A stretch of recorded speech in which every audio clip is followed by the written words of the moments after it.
আসসালামু আলাইকুম সবাইকে। আপনাদের মাঝে আজকে কথা বলতে পারাটা অনেক সম্মানের বিষয়। আমি নির্দিষ্ট কয়েকটা বিষয় নিয়ে কথা বলবো। আমাদের অন্তর্বর্তীকালীন সরকারের সাফল্যের তালিকা আছে, ব্যর্থতা আছে, এবং ব্যর্থতার মধ্যে আমার মনে হয় উপরের দিকে থাকবে শহীদ পরিবার এবং আহতদের চিকিৎসা ও পুনর্বাসন। আমি যখন যুক্তরাজ্যে ছিলাম তখনই আহতদের চিকিৎসা করার ক্ষেত্রে কিছু কাজ করছিলাম। তারপরে দেশে ফিরেও আপনাদের অনেকের সাথে কাজ করা হয়েছে, শহীদ পরিবারের সাথে কাজ করা হয়েছে। তো খুব কাছে থেকে আমি আপনাদের সমস্যাগুলো দেখেছি, শুনেছি, যে জায়গায় সম্ভব হয়েছে সাহায্য করার চেষ্টা করছি। সেই আলোকেই আজকে কয়েকটা কথা বলবো। আমাদের চিকিৎসা ও পুনর্বাসনের কথা যেটা বললাম, চিকিৎসা ও পুনর্বাসন করার একদম প্রাথমিক ধাপ কিন্তু তালিকাটা করা, যেই তালিকাটা এখনো অসম্পূর্ণ। আমরা জাতিসংঘের ফ্যাক্ট ফাইন্ডিং মিশনে ওখানে এসেছে যে 1400-র মতো মানুষ শহীদ হয়েছে, কিন্তু সরকারি তালিকা আমি একটু আগেও চেক করে আসি 834 জন। এটা কি পূর্ণাঙ্গ তালিকা? তালিকা হতে কতদিন লাগবে এই ব্যাপারে আমার কাছে পরিষ্কার ধারণা নাই। এখানে অনেকেই আছেন, যদি পরিষ্কার করেন আমাদের জন্য সুবিধা হবে। আহতদের তালিকা এখনো 13,000-এর ঘরে। প্রথম দিকে আমরা জানতাম 20,000 বা তারও বেশি হবে। এই তালিকাভুক্তির কাজটা কত দূর, কবে শেষ হবে, কখন আমরা আসলে এই তালিকাটা পাবো? কারণ তালিকা হওয়ার পরে আপনি সুযোগ সুবিধাগুলো পাবেন, চিকিৎসা, পুনর্বাসন সবকিছু আপনার শুরু হবে তালিকাভুক্তির পরে। এটা যে কতটা ভোগান্তির, উত্তরার সাইফ ও এখন পর্যন্ত তালিকায় নেই। ওর চোখের চিকিৎসা থাইল্যান্ড থেকে নিজ খরচে করে এসেছে, কিন্তু এখন পর্যন্ত তালিকায় নেই, অর্থাৎ সে কোনো সহায়তা পায়নি। এবং তালিকায় কিভাবে যাবে, সে আবেদন করেছে, গ্যাজেট হয়েছে, কিন্তু গ্যাজেটে তার নাম নেই। আমি জানি এখানে সচিব সাইদুল স্যার আছেন, প্রতিমন্ত্রী সাইদুল স্যার আছেন। এখন শোনার পর ওনারা সজ্জন মানুষ, ওনারা হয়তো বলবেন যে ডিটেলসটা দিলে ওনারা এই ব্যাপারে দেখবেন, কিন্তু এইভাবে তো হওয়ার কথা না। একজন ইন্ডিভিজুয়ালের কথা কারো পর্যন্ত আসবে, তারপর ওনাদের পর্যন্ত যাবে, তারপরে ওনারা ব্যক্তি উদ্যোগে এটা করবেন, এরকম না হলে তো একটা সিস্টেমিক ভাবে এই তথ্যগুলো আসার কথা ছিল। যেখানে ঘাটতি হচ্ছে, কিভাবে সেই ঘাটতিগুলো পূরণ করা যায় সেটা আসার কথা ছিল। এবং আজকে আমি যেই ব্যর্থতাগুলোর কথা বলছি, এটা কোনো ব্যক্তির ওপর না, বরং পুরো ব্যবস্থাটা যেখানে ফেল করছে, যেভাবে ফেল করছে, এবং আলটিমেটলি সাফারার হচ্ছে আমাদের যারা আহত ভাই বোনরা আছেন, যারা শহীদ পরিবার আছেন, তারা ভুক্তভোগী হচ্ছে। এই ভুক্তভোগীরা যেই সমস্যাগুলোর মধ্যে দিয়ে যাচ্ছেন সেগুলো কিভাবে কমানো যায় সেই উদ্দেশ্যেই আমি আজকে কথাগুলো বলছি। তালিকার ক্ষেত্রে আমার মনে হয় এখনো পর্যন্ত অনেক জায়গায় এক, মানুষ জানে না কিভাবে তালিকাভুক্ত হতে হবে। দুই, প্রসিডিওরে যাওয়ার পরেও কবের মধ্যে তালিকাভুক্ত হবে, কিভাবে হবে, ভাতা কখন পাবে। আমরা গত মাসে বাংলাদেশের প্রায় প্রত্যেকটা জেলায় গিয়েছি, অনেক ক্ষেত্রেই ওনারা জানেন না ভাতাটা কবে পাবেন, কিভাবে পাবেন। এই জিনিসগুলো পরিষ্কার হওয়া প্রয়োজন। এবং এই যে প্রশ্নগুলো থাকে, প্রশ্নগুলো উত্তর দেওয়ার ক্ষেত্রে কার কাছে যাবে এই তথ্যটা কিন্তু তাদের কাছে পরিষ্কার না। এখানে উপদেষ্টারা আছেন, হয়তো কিছু ক্ষেত্রে কোনো স্পেসিফিক মন্ত্রণালয় না, আন্তঃ মন্ত্রণালয়ের বিষয় হয়। তো সেই জায়গা থেকে কিভাবে এটা সমন্বয় করা যায় যাতে যার সার্ভিসটা পাওয়ার কথা সেই সার্ভিসটা যাতে এনশোর হয়, সেই আহ্বান থাকবে। চিকিৎসার ক্ষেত্রে এটা গত বছর ডিসেম্বরে আমার মনে আছে যে সচিব সাইদুল স্যার, প্রতিমন্ত্রী সাইদুল স্যার দুজনই ছিলেন একটা বৈঠকে। আমি বলছিলাম যে আসলে সরকার থেকে কমিটমেন্ট আছে যে শহীদ পরিবার এবং আহতরা সর্বোচ্চ লেভেলে চিকিৎসা পাবে, ফাস্ট ট্র্যাক চিকিৎসা পাবে, আশ্বাসটা আছে, কিন্তু মাঠের বাস্তবতায় সেটা দেখা যাচ্ছে না। আপনারা যখন হাসপাতালে যাচ্ছেন, হাসপাতালে গিয়ে কোথায় গেলে আপনি যে সেই ফাস্ট ট্র্যাক সেবাটা পাবেন সেটা খুব পরিষ্কার থাকে না। এবং সেই ডিসেম্বরের ওই সময় আমি বলছিলাম যে যখন বিশেষ করে বড় বড় হাসপাতালগুলো যদি একটা জায়গায় প্রবেশ মুখ বা প্রমিনেন্ট জায়গাগুলোতে একটা সাইনবোর্ড বা কিছু দেওয়া যায় যে আপনি কি জুলাইয়ে আহত বা শহীদ পরিবারের সদস্য যদি হয়ে থাকেন, তাহলে অমুক নাম্বারে যোগাযোগ করুন বা অমুক রুমে অমুকের সাথে যোগাযোগ করুন, তাহলে কিন্তু আপনাদের জন্য স্পষ্ট হয়ে যায় কোথায় গেলে আপনারা সেই দ্রুত সেবাটা পাবেন। পাশাপাশি একটা হেল্পলাইন চালু করার কথা বলেছিলাম, কারণ অনেকের পক্ষেই সম্ভব হয় না, কিন্তু কোথায় যাবে, কোথায় গেলে চিকিৎসা পাবে।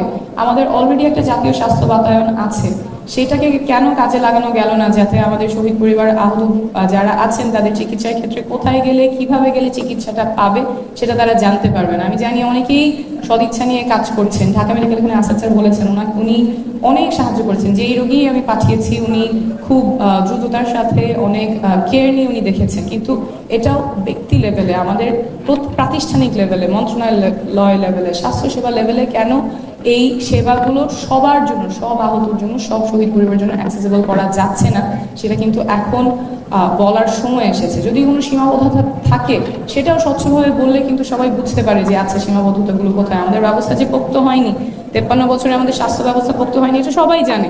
সীমাবদ্ধতা থাকবে, কিন্তু সদিচ্ছার যাতে অভাব না থাকে এবং যেই ফ্যাসিলিটিগুলো দেওয়া সম্ভব সেগুলো যাতে দেওয়া হয়, এবং যাদের পেতে কষ্ট হচ্ছে তারা কোথায় গেলে সেই সেবাটা পাবে, কোথায় গেলে তারা তথ্যগুলো পাবে, সেটা যাতে উন্মুক্ত করে দেওয়া হয়। এবং 2025 সালে এটা খুব কঠিন কোনো কাজ না, একটা হেল্পলাইন চালু করা, একটা পোর্টাল চালু করা, বা কোন ব্যবস্থায় স্বাস্থ্য মন্ত্রণালয় চিকিৎসাটা নিশ্চিত করবে সেটা যাতে পরিষ্কার করা হয়। অনেক সময় পার হয়ে গেছে।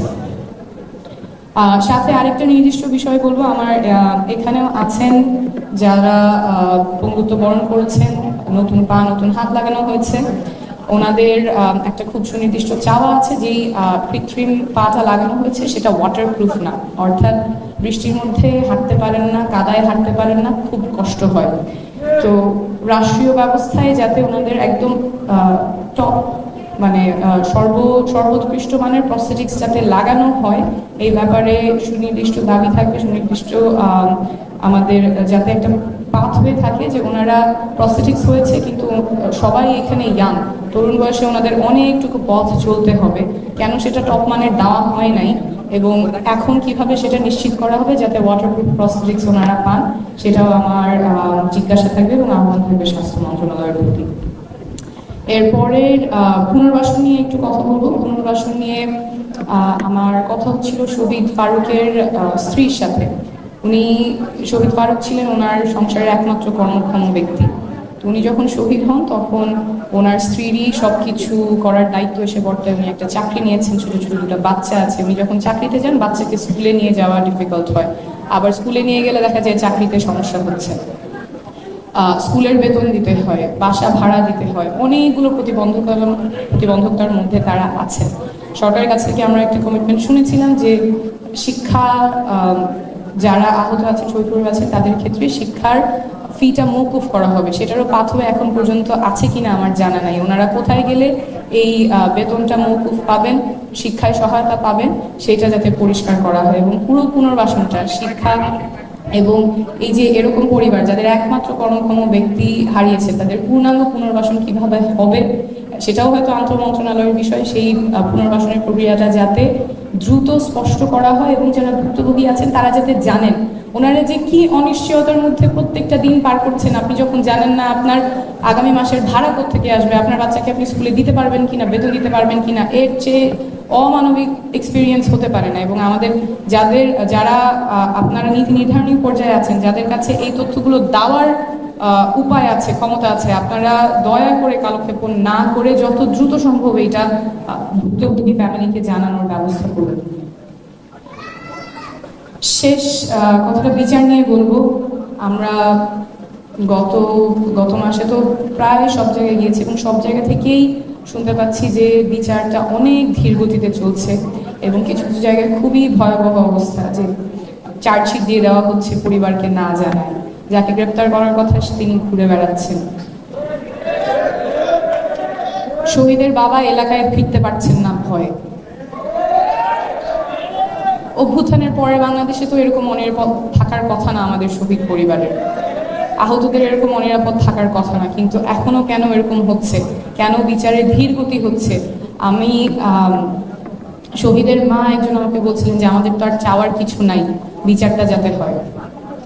বিচার ছাড়া আমি কিভাবে শান্ত থাকবো, কিভাবে সুস্থ থাকবো? ওনারা একেবারেই ভেঙে পড়েছেন, কিন্তু বিচারের ক্ষেত্রে অনেক ধীরগতি হচ্ছে এবং সেই ক্ষেত্রে অনেক অনিশ্চয়তা, বিচার কি আসলে হবে কিনা। একটু আগে আহনাফ আবেরের মা খুব আবেগতাড়িত ভাবেই বললেন যে কতদিন যে অপেক্ষা করতে হবে সেই জায়গায়ও কোনো নিশ্চয়তা নাই। একদম শেষ করছি দুইটা বিষয় শহীদ আহতদের নিয়ে কথার। লং টার্মে যেটা আমাদের স্বাস্থ্য ব্যবস্থাটা ভঙ্গুর, আমাদের যখন কোনো দুর্যোগ হয়, কোনো দুর্ঘটনা হয়, দেখা যায় যে জরুরি পরিস্থিতি মোকাবেলা করার মতো ব্যবস্থা থাকে না। এটা আমরা একদম রিসেন্টলি মাইলস্টোন দুর্ঘটনায়ও দেখেছি। অনেক মানুষ এগিয়ে এসেছেন, অনেক মানুষ সাহায্য করার চেষ্টা করেছেন, কিন্তু যেই বাচ্চাটা পড়ার পরে সে খুঁজছে রিক্সায় যাবে না সিএনজিতে যাবে, কিভাবে হাসপাতালে পৌঁছাবে, ওর তো এটা খোঁজার কথা না। একটা সিস্টেম থাকার কথা যেখানে হাই লেভেল মেডিকেল টিম সেখানে গিয়ে ওকে পাঠাবে যে কোন হাসপাতালে সে যাবে এবং হাসপাতালে পৌঁছানোর আগেই তার চিকিৎসা শুরু হয়ে যাবে। এই ব্যবস্থাটা আমাদের বাংলাদেশে করতে হবে, যাতে জরুরি চিকিৎসার জন্য হাসপাতাল পর্যন্ত পৌঁছাতে না হয়, হাসপাতালের আগেই যার জরুরি চিকিৎসা প্রয়োজন সেই জরুরি চিকিৎসা যাতে নিশ্চিত হয়। একদম শেষ কথা, আপনারা এখানে বেশিরভাগই তরুণরাই রাজপথে নেমেছে, রক্ত দিয়েছে, কিন্তু এখন আমরা খুব একটা টেন্ডেন্সি দেখতে পাচ্ছি তরুণদেরকে ছোট করার, ডিমিন করার, যে তরুণরা কি বুঝে, ছোটরা কি বুঝে, ওরা তো দেশের কিছু নীতি নির্ধারণী কিছু বুঝে না, ওরা ঘরে ফিরে যাক, ওরা স্কুলে ফিরে যাক, ওরা নীতি নির্ধারণে থাকার কথা না। কিন্তু রক্ত দেওয়ার সময়, রাজপথে দেওয়ার সময় তরুণরা সামনে থাকবে, নারীরা সামনে থাকবে, কিন্তু যখন মতামত দেওয়া লাগবে, পলিসি মেকিং এ নেওয়া লাগবে, তখন আর তরুণদের প্রয়োজন নাই। এই কথাগুলো যখন বলা হয় আমার মনে হয় তাদের মাথায় রাখা উচিত, যখন আপনারা তরুণদেরকে ছোট করছেন তখন শহীদ আহনাফ আবিরকেও ছোট করা হচ্ছে, যে গুলির ভয় না করে রাস্তায় নেমেছিল। একটু আগে হাসনাত কথা বলে গেল, তাকেও ছোট করা হচ্ছে, যারা গুলির ভয় না করে ফ্যাসিবাদকে পতন ঘটিয়েছে। এই ছোট করা যাতে না হয়, সবাইকে যাতে যথাযথ সম্মানের সাথে নতুন বাংলাদেশে ট্রিট করা হয়। নতুন বাংলাদেশ তরুণদেরই বাংলাদেশ, এবং তরুণরাই পরিবর্তন নিয়ে আসবে। অনেক ধন্যবাদ।